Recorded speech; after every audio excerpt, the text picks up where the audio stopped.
Welcome to the Jacksonville Momcast, a podcast dedicated to telling the real stories of local Jacksonville moms. Sponsored by Jacksonville Beach Moms, each month we'll cover topics to help you navigate mom life on the First Coast. Thanks for joining us as we tackle all things motherhood and more with a focus on the 904. Welcome, Lindsey Wheaton.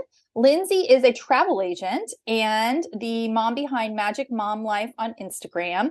And Lindsey is here to chat with us for episode 36 of Jacksonville Momcast. So Lindsey, why don't we get started by you telling us a little bit about yourself?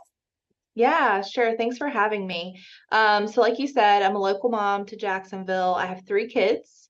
My husband is a local Jacksonville musician. He plays with Bowl City Classics all around town. You'll see him at all different kinds of Jacksonville events and fun holiday gatherings, etc.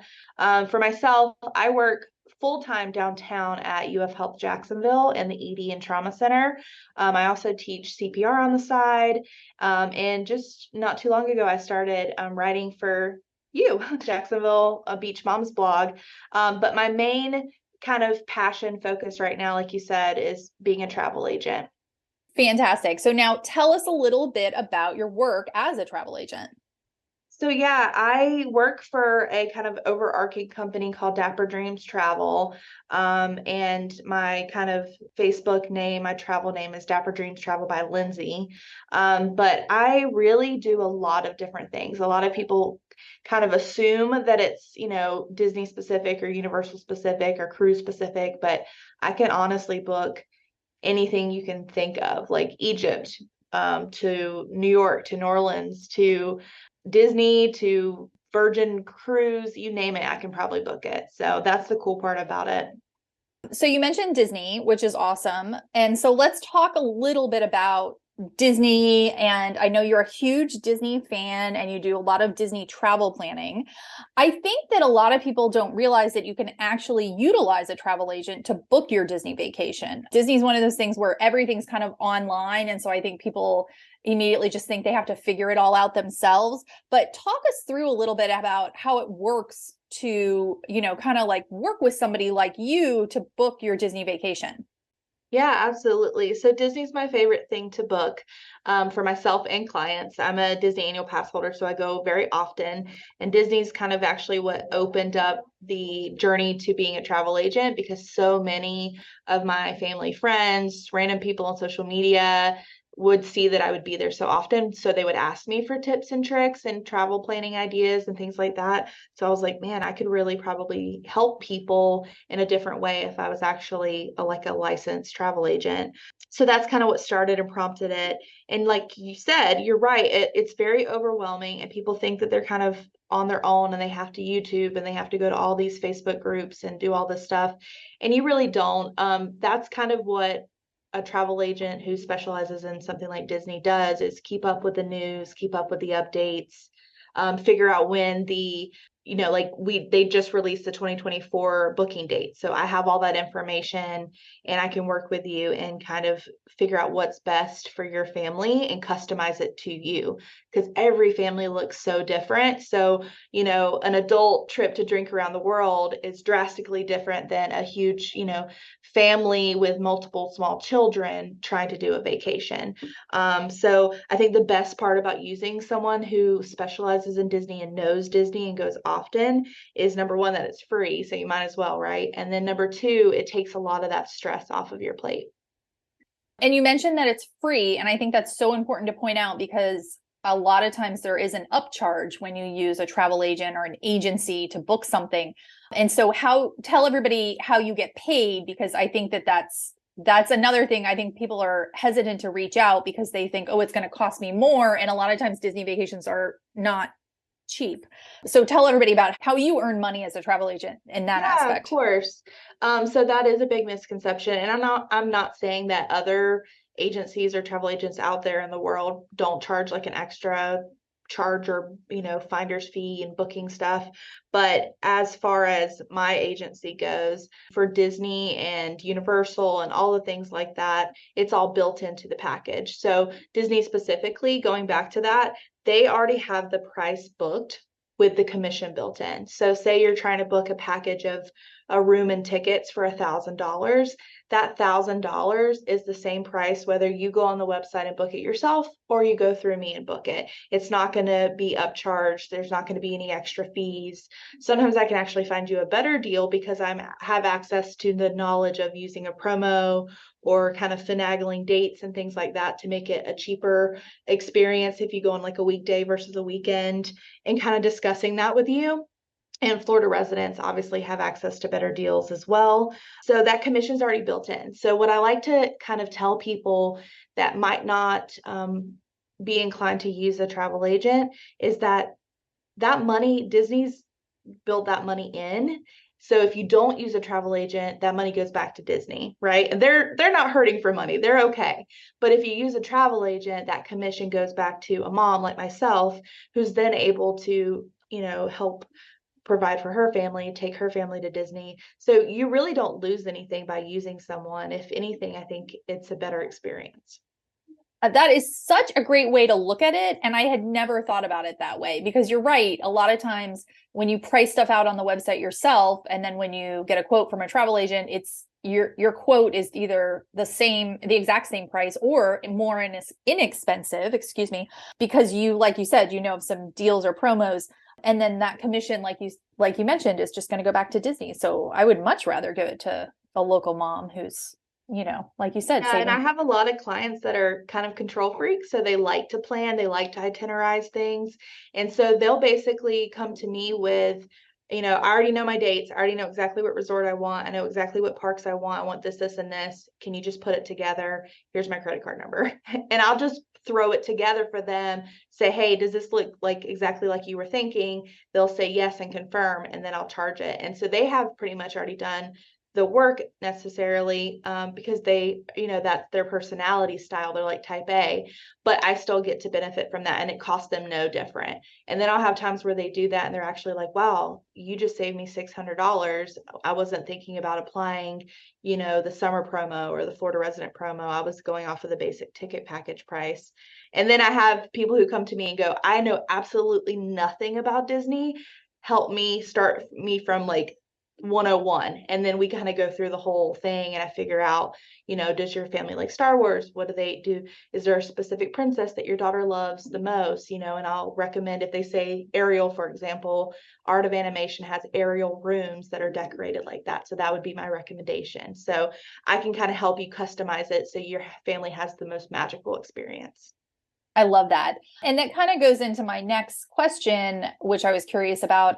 I know you can help with tickets, but you do a lot more than just park tickets.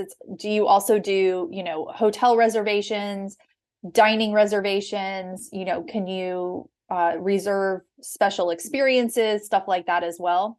Oh, yeah. I mean, it can be as little or as extravagant as, the client chooses. So, like I said, some people just want to, go for the day if they live, like we live less than 3 hours away. So some people just want to go down for a day trip. I can just do basic tickets for that person or that family. Some people want to go for a whole week of vacation. So I would recommend like a resort ticket bundle and do it that way. And then all of the extras, absolutely, I can do. I book lightsaber experiences, dining reservations. And then one thing that I make sure all of my clients have is their park reservations. So when COVID became a thing, Disney needed to control capacity for the parks to make sure that they didn't have too many people in there to kind of crowd control. And so you have to make a park reservation to enter any of the Disney parks, and that's still in place now. So I make sure all of my clients have the proper park reservations, because it can be confusing, so that they have no issues scanning into the park of their choice for that day. And that in itself is worth using a travel agent, not having to deal with that. We had a field trip and had a whole thing with, if you had your own ticket, you had to make your own park reservation. And if you had the school ticket, you didn't have to worry about it because they already done it for us. So yeah, that's like, for those who don't know, that's, if you haven't been to Disney in a couple of years, that's still a thing. And it can be cumbersome, especially like you said, if you're traveling with, a lot of small children or a multi-generational trip, there's a lot of pieces moving. Absolutely. And let's be honest, Disney's not a cheap experience, right? It is not cost effective. So when you're doing it, you're trying to make sure that you're getting the whole experience of what you're paying for, right? And for some people, it's a once a year thing, or maybe it's a once every couple year thing. So the last thing that you need during that experience is a bunch of hiccups or stress, or an hour taken from you where you have to wait in line at guest services. So using someone that can make sure that things go smoothly, that time that you get back and that peace is priceless. Absolutely. I couldn't have said it better myself. And so, normally we're talking about Disney Orlando because that's what we're closest to. And I think that that's what people are most familiar with. Do you do bookings for other Disney parks like in California, and I know you recently visited Disney in Paris. Yes. Do you do reservations for international Disney sites? I do. So I actually do a lot of bookings for Disneyland in California. And I've been recently booking for Super Nintendo World, which just opened up as a counterpart to Universal in California, which is really cool, especially with the Super Mario movie that just came out. Everyone's kind of back in a Mario craze.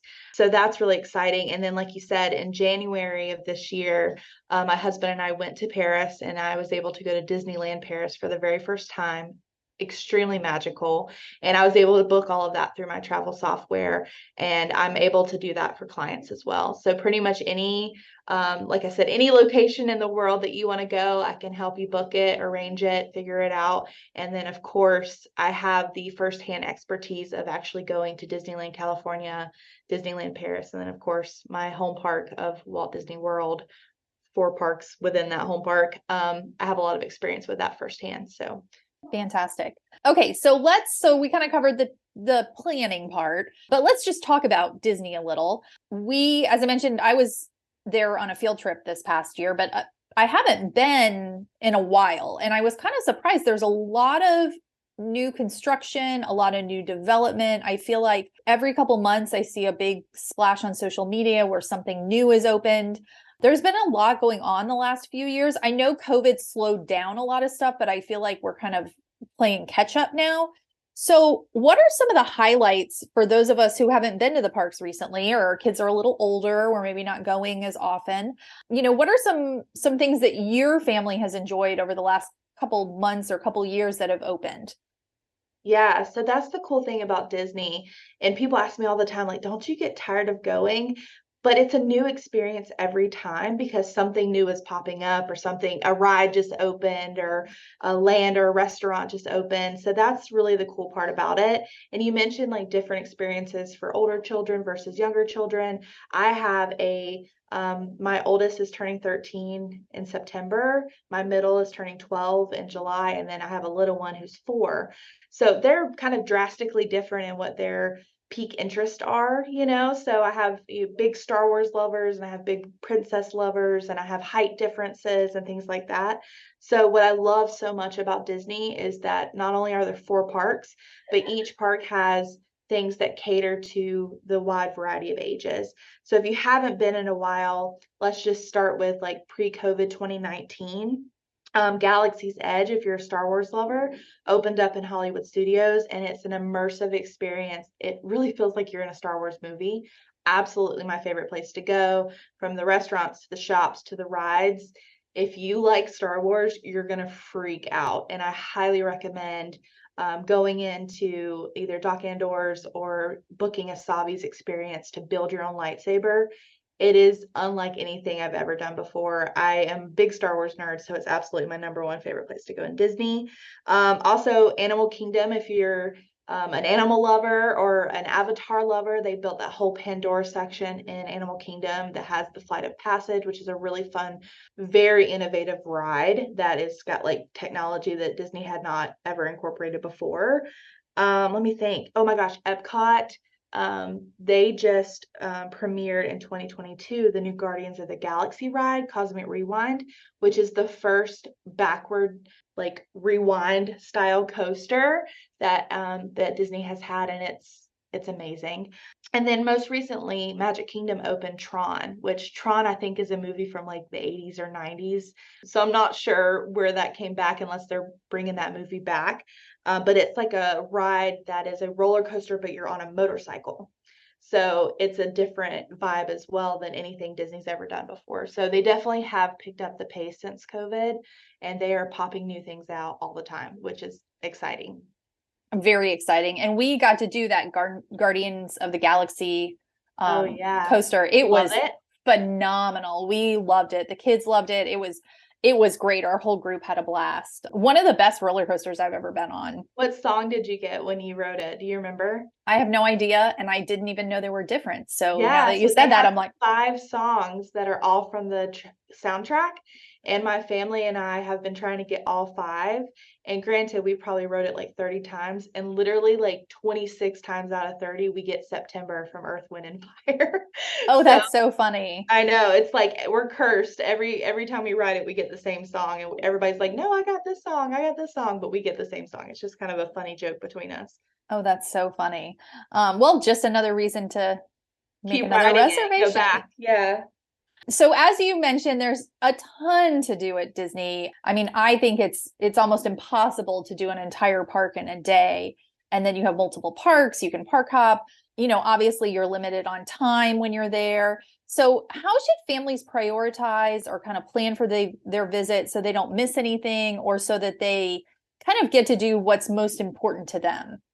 Absolutely. Disney is massive and it can be extremely overwhelming. And I've kind of been in both seats, right? Like, the first time I took my kids to Disney, I was just kind of overwhelmed with how much it cost. And, I wanted everything to be perfect. And I wanted to hit every single thing possible so that I could, have the ultimate experience. And really all that led me to was like massive disappointment, right? Because kids throw a wrench, Florida weather throws a wrench. All of these things can happen, and you got to learn to kind of roll with that. And then now I'm in a different seat where I'm an annual pass holder, so I don't feel like I have to go and experience everything because I know I'm going back. And so you can be in either side of that spectrum, or you can be somewhere in the middle, and you still can feel overwhelmed by Disney and like what to do and how to plan your itinerary. My thing that I tell my clients is pick your top 3 interests, right? So say like for me, I have 3 children, right? So my son Logan's top interest and mine as well, truly, is going to be Star Wars Galaxy's Edge. Like we have to go there if we're going to go for more than like a day. And so that's like number 1. My oldest daughter loves pin trading. So she wants to be able to hit the different sections of Disney that she can trade pins. And then my youngest has to see a princess or Daisy Duck. Like that's her thing right now, like a princess or Daisy Duck. So I make sure that I prioritize those 3 things so that each of my kids hit their highlight of the trip. And then everything else is just kind of like whatever, right? Like I sometimes I'll book a dining reservation, but I'd never recommend booking like 3 sit down meals in a day because you are never going to make it on time for 3 of those meals and you're going to spend a buku of money. And make sure you plan breaks. Like sometimes people send over and they're like, is this itinerary realistic? And they're like going from one ride to the next ride in 20 minutes. And I'm like, no, that's not realistic. You need to build in a lot of buffer time so that you don't disappoint yourself, right? Disney's an experience. You want to stop and like breathe in the smell of churros and kind of watch for the random characters walking around or the random show you stumble upon. You want it to not be a stressful thing. That's what your kids are going to remember the most, is how mom or dad felt and how the experience was, more than they're going to remember the other stuff. So if you're having a good time and you're going with the flow, your kids are more likely to follow suit. Such good advice. And I'm not as much of a Disney expert as you, but I would also say to, especially if you're staying on property, plan some time to spend time at your resort. Because I know yes.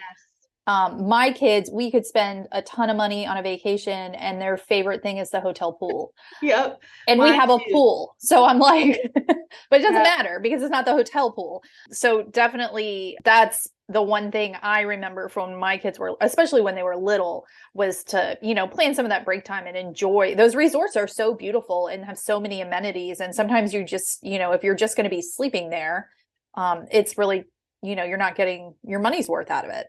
Right. The resorts in itself can be a true experience, and they have so many activities and, movies over the pool and tie-dye events and characters out on the lawn and things like that, that you really are missing out on free or cheap experiences by not taking advantage of the resort. So I definitely recommend people not to go completely like 5 days, 5 parks, go to 4 parks and build a rest day in the middle there. Or, if you're going for 3 days, pick your main park, do a rest day, and then do your secondary park. These parks aren't going to be, bulldozed down or anything like that. They're only going to be added to and growing. So more than likely you will get to experience something at some point again. Keep that in mind because you don't have to do it all. Your kids are definitely going to be tired and hot and exhausted, especially if you go in like the summer, which for Florida, pretty much every month is summer. So if you definitely go this time of year, I will say, make sure you're definitely building in breaks and pool breaks because your kids are going to need it. And you are probably going to need it as well. Yes, absolutely. Some air conditioning and some swimming pool time. So you mentioned, there's different parks, different experiences. I love that your kids are, kind of a wider age gap. So do you feel like there's different parks that are better for kids of different ages? Like, do you, as someone with almost teens, is there a park that you think like is better suited for slightly older kids, or, what do you feel about that? I think for going as much as I have gone, that there's something that you can find for each age group in each park, right? So you don't have to stress too much about it. But I will say that my kids, being preteens versus, preschoolers, do have their favorites, right? So my older do love Epcot because you can eat around the world and then the parents can drink around the world if that's your preference. And that is more of an older person, older kid vibe. And then my littlest one obviously loves Magic Kingdom because there's more for her to do there. Magic Kingdom has the most rides. It has the big castle, right? Which every little girl loves, the Princess Castle. And then it also has all of the rides that are either no or very low height requirement. So she has no problem riding them. So if you have a toddler or little one that's under 40 inches or whatever, you don't have to worry about, oh, is this ride okay for them or not? Pretty much every ride in Magic Kingdom is okay for them. So I always tell people if you're going with really tiny people, Magic Kingdom needs to be your main park that you go to because that's going to be catered to that age group.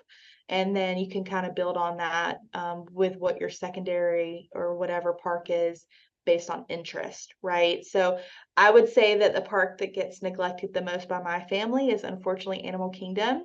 We love animals, we love the vibe, but it's just the park that, my kids aren't Avatar fans, so they don't really get the whole Pandora thing.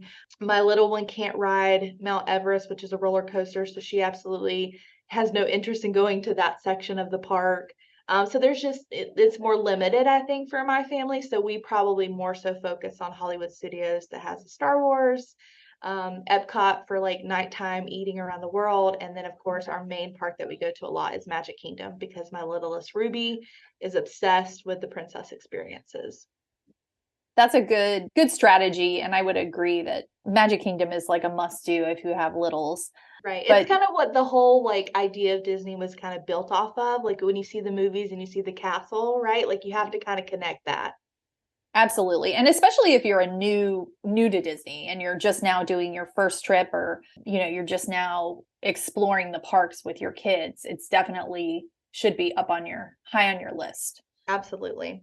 So I know that Disney does several different special events throughout the year. And not just Walt Disney World, other parks too. Like one of our favorites is the Epcot Food and Wine Festival that they do, where you can eat and drink around the countries. And if for people who have never been, it's really cool because they have like little stations set up all over, and it's you get like small bites, and it's kind of inexpensive, and you can just go hop from stall to stall and try some different food.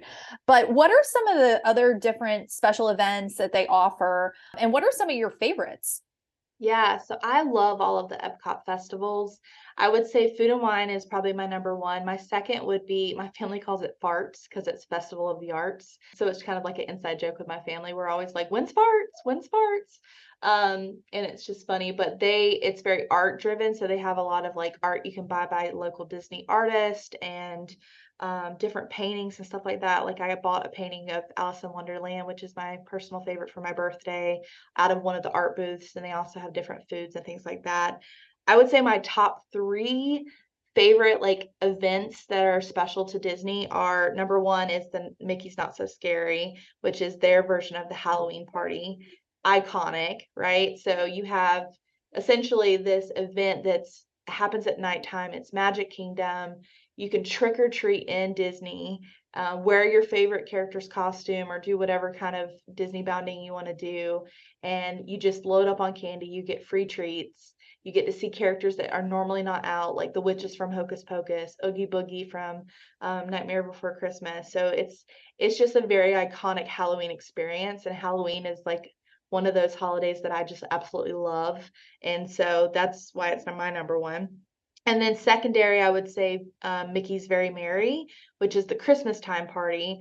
You get the fake snow, you get the Christmas treats, you get the lights. If you love kind of that Christmas magic, it's just next level, right? Disney always does things very well, very high caliber. And obviously, both of those parties are held to that same standard. And then third, which is something new, new to me, maybe not new to Disney, but the water parks that Disney has, which are very needed during the summer months, and a lot of people forget that they exist. So Disney has two water parks, Typhoon Lagoon and Blizzard Beach. Typhoon Lagoon actually has an event called H2O Glow, and it's an after hours like pool glow party, and it's awesome. So we experienced that for the first time, and you get glow sticks, you get free snacks, you get music. There's like a DJ in the wave pool. It's incredible, and I highly suggest that those events are something that you look into and see if it fits your family. Oh, that sounds like so much fun. I had not heard of that H2O Glow. We'll have to check that one out. Yeah, like I said, it's not highly promoted, but it's definitely like a little secret, and it's really fun. So definitely check it out. I love that. We did the Halloween party. My kids were little. I think my daughter was like turning 2 or 3, and her birthday's the first week in November. So we were going for her birthday, so we went early, and we actually did the Halloween party on Halloween. Oh, wow. And it was phenomenal. Like I can't recommend it enough. Even on Halloween, which is probably one of their busiest nights, it didn't feel crowded. My kids came home with bags of like really good candy. We rode tons of rides. There were very few lines. Like it was just, I tell everybody, I'm like, it is one of those things where it is anytime Halloween is like on a long school weekend, I'm always like, oh, you should totally go down to Disney. Yeah, it's definitely worth it. All of those perks are so kind of underrated, and the fact that you get kind of almost like VIP access, right? Like so nobody else who has unless you have a ticket to that party is in the park. So you essentially have, almost the whole park to yourself, and then the rest of the party guests because they're, capped at a very low amount. So it's definitely worth taking advantage of. Absolutely. And I would definitely recommend people get their tickets to those early because they do sell out every year. Yeah, absolutely. So they start putting out the Halloween tickets now in like late July, August, which is insane to think about, but that's how everything operates these days. So yeah, definitely plan early because they do sell out every year. So let's switch gears a little and talk about non-Disney travel. You recently started organizing some group trips for other destinations, and we'll put links to your social media in the show notes because I think that I've loved following you through the Disney, but then also it's so cool to see some of the places you're planning trips for. So talk to us a little bit about that. How did that come to be, and what kind of trips you're organizing right now? Yeah, so I started with like a girls' trip concept. I kept getting a lot of, friends, acquaintances, people on social media that follow my Instagram reach out to me and say, "Oh, I would love to travel. I would love, when I went to Paris, I had so many people commenting on the reels and the content that I was putting out there saying, oh my gosh, it's my dream to go to Paris, but my husband doesn't want to go, or I don't feel like I could go by myself as a solo traveler, or I want my friends to go but they can't afford it, and whatever reason, right? And so I had this concept and was like, a lot of people want to travel, but don't necessarily want to pull that trigger and go alone or drag somebody to travel, right? So maybe if I put together like a girls trip or a girls group, then people would be more inclined to go out of their comfort zone and try something new and go somewhere, because I truly feel like traveling is the best educational and worldly experience you can get. You learn so much about people, you learn so much about different cultures, you learn so much about how to navigate the world and deal with unexpected, crises, etc. So I think you can learn so much from just putting yourself out there.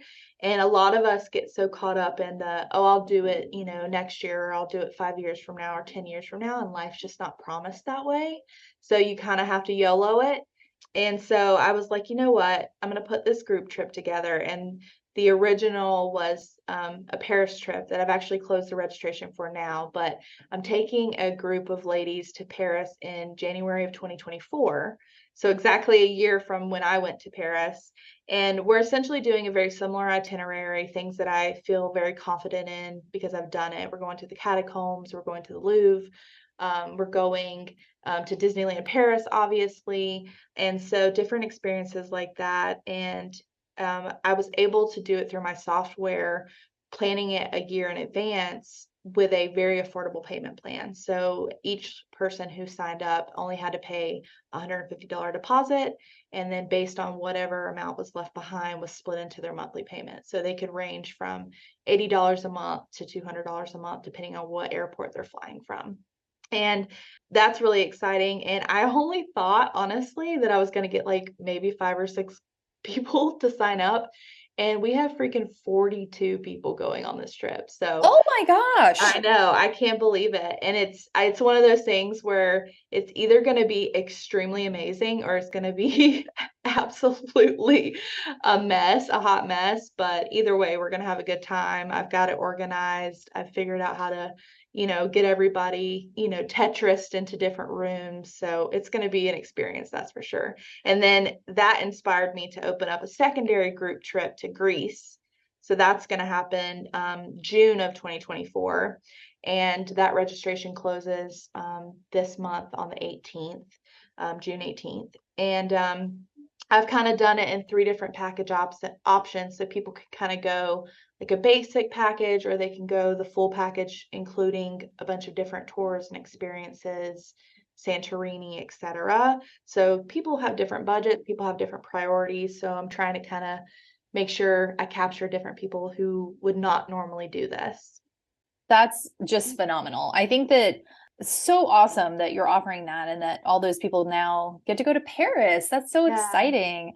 And I couldn't It really opens your eyes. And I think that you kind of get bitten by the bug, right? So you can stay in, which Jacksonville's a great place. I recommend it. But you kind of get out of your comfort zone and go somewhere beautiful and mountainous, or with all of the architecture and stuff, and you kind of fall in love with the idea of traveling. And once you pop, you don't stop. So it's kind of a gateway drug too. Absolutely. And I think especially for kids, it can be such an eye-opening experience. And I think we took our Girl Scout troop, or I took our Girl Scout troop to Washington, D.C. It's been it was a year ago, spring break, because our group most of them were patrols and they didn't get to do it because of COVID. And so we took a trip and we took the subway, and we took the subway everywhere we went in DC, and it was great. But my kids have traveled a lot, and so they've used the subway. And so my daughter, who at the time was like 11, was like, is it tap with your phone or do we have cards? And I was like, you have cards. And she's like, oh, okay. And she like put her phone away, and I had cards for everybody already prepaid. But it was funny because a lot of the girls had never done that. And just, we don't have a public transportation system in Jacksonville. So they don't experience that, tapping on, tapping off, riding the subway. So it was just such a great learning experience for those kids to travel to DC and get to experience that. But it was just funny that my child, who had been on other subways in other countries where you do tap with your phone and your credit card, was like, okay, well, how does this one work? She's like, I'm an expert, move out of my way. Yeah, she was, and we had a couple, she was not the only one, but we did have a couple that have traveled before that were also like, oh, we used our phone when we did the one in whatever city we had been at. And so I was like, oh yeah. So then we kind of talked about like how different you gotta have to figure out, like, is it what kind of payment system they have wherever you go? But it was just awesome. And so I love that you're just taking people to different countries, and can't wait to see how Paris pans out and, what else you have start planning. With 42 people. With 42 people. It's going to be interesting. amazing. Yeah, it's going to be absolutely amazing. And absolutely, I think traveling with kids is very important too. I cannot wait to start bringing my kids out of the country soon enough. I did take my oldest to New York City, which I feel like is a good kind of introductory melting pot. We did a lot of Broadway shows and stuff. And that's one thing that we've started incorporating now that they're getting a little older, is more so experience-based gifts instead of, materialistic presents that they are going to break or throw away or end up in our garage sale. So we have definitely focused on that. We have a couple planned soon for them, so they're excited. That's awesome. So talk to us a little bit about the benefits of traveling with a group in kind of a more organized tour type situation versus trying to plan it all on your own and go with, kind of like just your family. Yeah, absolutely. So I witness a lot of people going into kind of like planning paralysis, where they want to go somewhere, right? They have maybe the budget or they've saved up for it or whatever, but they just can't quite figure out exactly to click the button, exactly what hotel they want, exactly what tour they want, because it is very overwhelming and you don't know, if you're making the right choice, and you got to read all the reviews and you don't want to put yourself out there in a foreign place. And so I think the best part of doing like a group trip is just being able to kind of sign up, make your payment, and go with the flow, right? Like you get to experience things that maybe you wouldn't normally think of, and you get to experience it with a large group, which is obviously immensely safer than going alone or with a just one or two people. So I think having someone who has experience in these places, even though I've only been to Paris once, I did extensive research.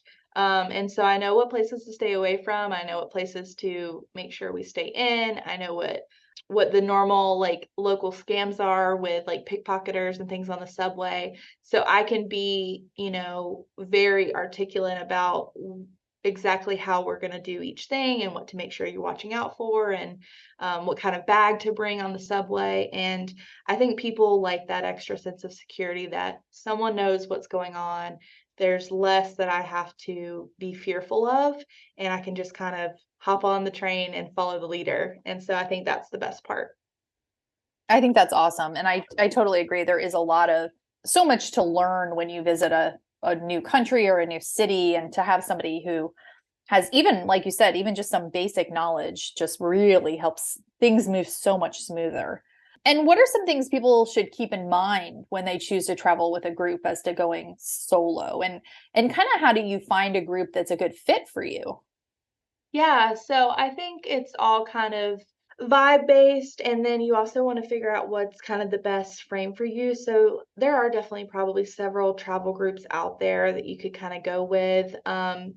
I think affordability, what works for your budget, is very important, because last thing you want to be is like stretched to the max and super, super uptight about, spending. You want to be able to have a good experience. And then I think the thing that people struggle with the most when committing to a travel group as opposed to going solo is kind of forfeiting some of that control, right? So I myself am type A, and I like to have full control, and I like to plan things and have things itemized and stuff, even though I'm very realistic about it because I have kids. But some people are also like that, but then they sign up for these trips and they want to kind of plan things on top of the things that I have planned. So you do have to be mindful that you do have to relinquish some of that control when you're going with a group, so that you can kind of be a little bit more relaxed and go with the flow, right? Absolutely. All right. So you mentioned Paris next January, and then you have Greece coming up also next year. So what are some other trips you have planned for the upcoming year? Yeah, so my family and I are going to Disney next week. So we'll be in Disney for a couple days next week. And then my husband and I have, since we met, always gone to Colorado for our anniversary. It's just kind of a special place for us. And my kids have always asked to go. So this year, next month, actually, we're taking the kids to Colorado and taking them to all of our favorite spots. So we've been to the same places, stayed in the same cabin every time. So we kind of have like our places. And this time we're kind of bringing the kids along. So that's going to be a new, exciting experience. And it'll be my little one's first time on a plane. So that's going to be interesting. And then I have a travel agent trip to Disneyland, California in August, which is my birthday month. So I'll be celebrating my birthday in Disneyland. And then my husband and I are going to Amsterdam and London in September. So that's kind of our replacement anniversary trip since we're taking the kids to our place. And then, of course, I have my group trips coming up next year, Paris and Greece. So a lot on the agenda coming up. That is fantastic. We're actually going to be in Amsterdam this summer. So I'll have to. I remember you telling me that. That is so cool. So I've never been, so it's going to be a whole new world for me. Yeah, we've never been either. So if there's anything noteworthy, I'll have to pass it along to you. Yeah, please do. All right. Well, anything else you would like to add before we wrap it up? I think we covered it all. I mean, I could honestly talk about travel things for hours and hours, but I think the gist of it is to just, be smart and use someone who has all that stuff, right? Like you don't have to learn everything and read every book and watch every YouTube video. Some of us have that already built into our brains, so use it. Absolutely. Good words to close us out. So I asked everybody, what is your favorite thing about being a mom in Jacksonville? Oh, I absolutely love the amount of things there are to do, right? I feel like Jacksonville's always popping with a fun or free or creative event. And my kids definitely like to be always doing something, right? So every weekend, my oldest is like, can we go thrifting? And my youngest is like, can we go to like a Comic-Con or, to the library and trade Pokemon cards? And then my youngest is like, is there a show going on? And there's always some sort of like Bluey or Disney on Ice or some sort of event, which is so exciting. So we are never short of things to do, which I love. Absolutely. Absolutely. Good answer. All right. So tell everybody where they can find you. Yeah, of course. So the main place that I'm usually at is on Instagram at Magic Mom Life. You can also find me on Facebook, Dapper Dreams Travel by Lindsey, or you can email me if you want a very personalized quote. There's also a link in my bio on Instagram, but my email is lindsey@dapperdreamstravel.com. Excellent. We will put links to all your social medias and your website in the show notes. And thank you so much, Lindsey Wheaton. And thanks for listening. Yeah, thank you for having me. I really appreciate it. This was really fun. Thanks for tuning in. If you've enjoyed this episode of Jacksonville Momcast, be sure to subscribe wherever you get your podcasts and follow us at Jacksonville Momcast on all the social medias for show updates and more information about our guests. To learn more about what you heard today, visit our show notes at jacksonvillemomcast.com. Thanks for listening.